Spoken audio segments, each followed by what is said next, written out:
back. Well, panic gripped Washington, D.C. after gunmen went on a shooting spree at a naval yard in the American capital, just miles from the White House and the Capitol Hill.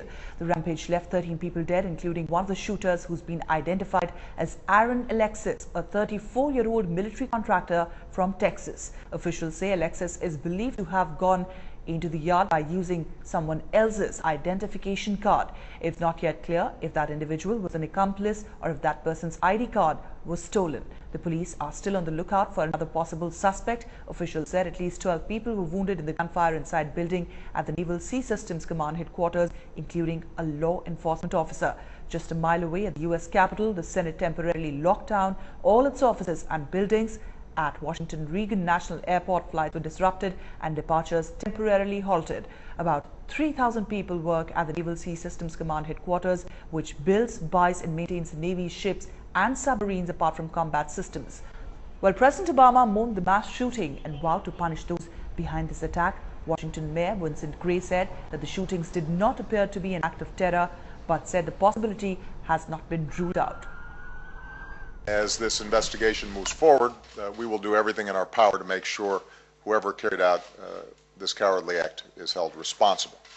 In the meantime, we send our thoughts and prayers to all at the Navy Yard who've been touched by this tragedy. We thank them for their service.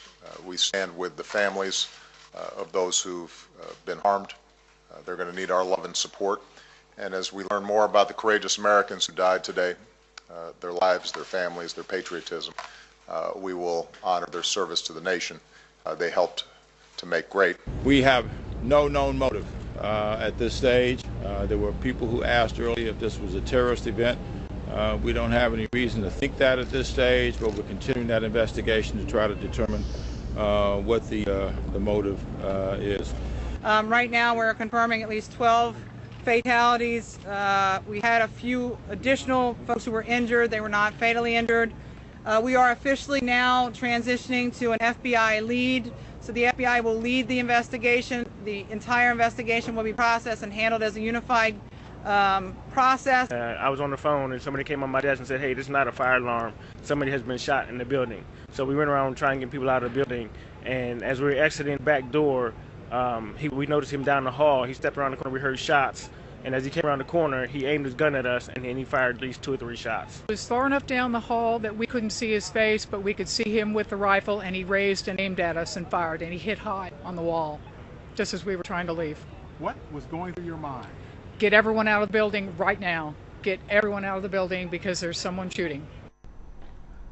Well, it's been 3 years since the murder of Annie Devani, who was found dead during a honeymoon in South Africa, and the mystery has only deepened further. Well, Annie's husband, Sharon Devani, was accused of paying 2 local men to kill his wife in a sham carjacking. However, fresh ballistic evidence that has surfaced suggests that Sharon could be innocent. A BBC program claims to expose holes in the evidence of the star prosecution witnesses in the case.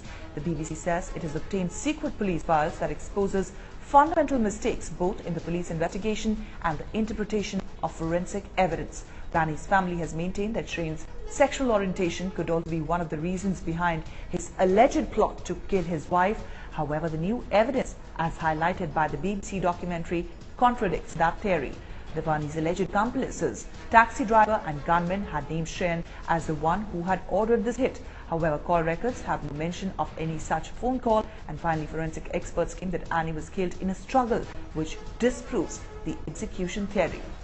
However, what's working against the husband are the disturbing surveillance camera images from the couple's hotel in Cape Town, in which Sharon is shown making a bizarre gun gesture at Annie the night before her murder. Sharon is also seen looking visibly happy a day after the murder.